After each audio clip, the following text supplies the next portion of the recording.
کتاب سے مراد قرآن مجید ہے، اور اس کی تلاوت کا حق ادا کرنا کیا ہے؟ وہ یہ ہے کہ قرآن مجید کی تلاوت کرتے ہوئے جو سب سے خاص بات ہے وہ یہ ہے کہ اس کی قرآن مجید تلاوت تو ہزاروں لوگ کرتی ہیں، ثواب ہوتا ہے تلاوت کا، بے انتہا ثواب ہوتا ہے، مگر وہ اس کی معنوں میں کیا غور کرتی ہیں؟ نہیں کرتے، بہت کم لوگ۔ تو قرآن مجید کی تلاوت کرتے ہوئے اس کے معنوں کے اندر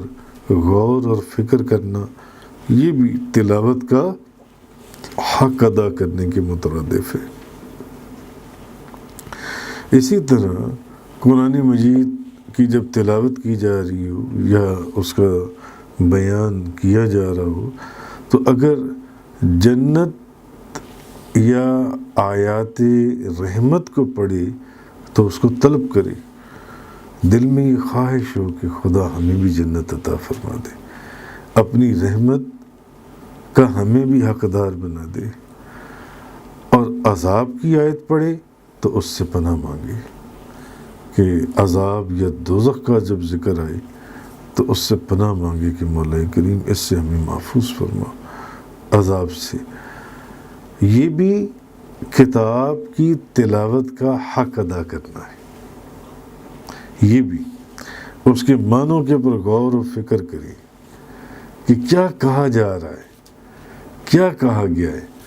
مجھے کیا سمجھایا جا رہا ہے۔ اگر نیک لوگوں کی صفات پڑھی تو دعا کری کہ قرآن میں جگہ جگہ نیک لوگوں کی صفات کا ذکر ہے کہ ان کی صفات جو ان سی ہیں مولا کریم تو مجھے بھی عطا فرما دے جی۔ اور اگر برے لوگوں کا ذکر پڑھے تو دل میں یہ دعا کرے کہ مولا کریم تو ایسے اعمال سے جن کا ان برے لوگوں کے ضمن میں ذکر ہوا، ایسے اعمال سے مجھے محفوظ فرما لے۔ اور جب احکامات کی آیات پڑھے تو ان پر دعا مانگے کہ مجھے مولا کریم ان کے اوپر عمل کرنے کی توفیق عطا فرما دے۔ تو یہ کتاب کی تلاوت کا حق ادا کرنا ہے، یہ کتاب کی تلاوت کا حق ادا کرنا ہے جی۔ تو قرآن مجید کی تلاوت اس طرح کری کہ اس کے تقاضوں پر عمل کرے، جس چیز کا تقاضا کیا گیا ہے اس پر عمل کرے،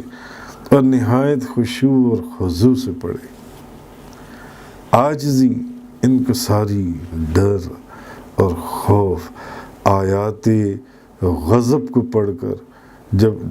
دوزخ کا ذکر ہو یا اس کے غضب کا ذکر ہو یا اس کے قہر کا ذکر ہو یا اس کے عذاب کا ذکر ہو، تو جسم کے اوپر ایک خوف اور لرزہ طاری ہو جائے، اور اس کے بدن کے رونگٹے کھڑے ہو جائیں، اور اس کی آنکھوں سے آنسو جاری ہو جائیں اللہ کے ڈر اور خوف سے۔ یہ بھی کتاب کی تلاوت کا حق ادا کرنا ہے، یہ بھی کتاب کی تلاوت کا حق ادا کرنا ہے۔ اسی طرح قرآن مجید کی جو محکم آیات ہیں ان پر عمل کرے، جن میں احکامات حکم دیا گیا ہے ان پر عمل کرے، جو متشابہات ہیں ان پر ایمان لے آئے، جن کے معنی واضح نہیں ہیں اور ان کا معنی مراد اللہ تعالیٰ کی طرف کر دے گا، اللہ اور اس کا رسول جانے۔ قرآن مجید کی تلاوت کے یہ آداب ہیں کہ قرآن مجید پڑھتے وقت اس کے معنوں کے اوپر غور کریں کہ قرآن کہہ کیا رہا ہے، اور یہ دیکھیے کہ یہ خدا آپ کو کیا کہہ رہا ہے، آپ ڈائریکٹ خدا سے ہم کلام ہیں، اللہ آپ کو کیا کہہ رہا ہے۔ اور جنت کے ذکر پر جنت کو مانگے، دوزخ کے ذکر پر دوزخ سے پناہ مانگے کہ مولا کریم مجھے اس سے محفوظ فرما۔ اس کی رحمت کے ذکر پر جہاں رحمت کا ذکر آئے اور دعا کرے کہ مولا مجھے بھی اپنی رحمت سے بہرہبر فرما، اور جہاں عذاب کا ذکر آئے وہاں اس سے پناہ مانگے کہ مولا کریم مجھے عذاب سے محفوظ فرما۔ جہاں احکامات آئیں ان کے اوپر عمل کرنے کی دعا مانگے کہ مجھے ان پر عمل کرنے کی توفیق عطا فرما، جہاں متشابہات آئیں ان کے اوپر ایمان لے آئے کہ میں ان کے جو بھی معنی ہے میں اللہ اور اس کے رسول کے اوپر اور ان کے اوپر ایمان لے کر آتا ہوں، جو بھی معنی ہے۔ تو یہ قرآن کریم کی تلاوت کا حق ادا کرنا ہے، جس کا اس آیت کے اندر ذکر کیا گیا کہ الذین آتیناہم الکتاب یتلونہ حق تلاوتی، جن لوگوں کو ہم نے کتاب دی ہے وہ اس کی اس طرح تلاوت کرتے ہیں جو تلاوت کرنے کا حق ہے، جو تلاوت کرنے کا حق ہے۔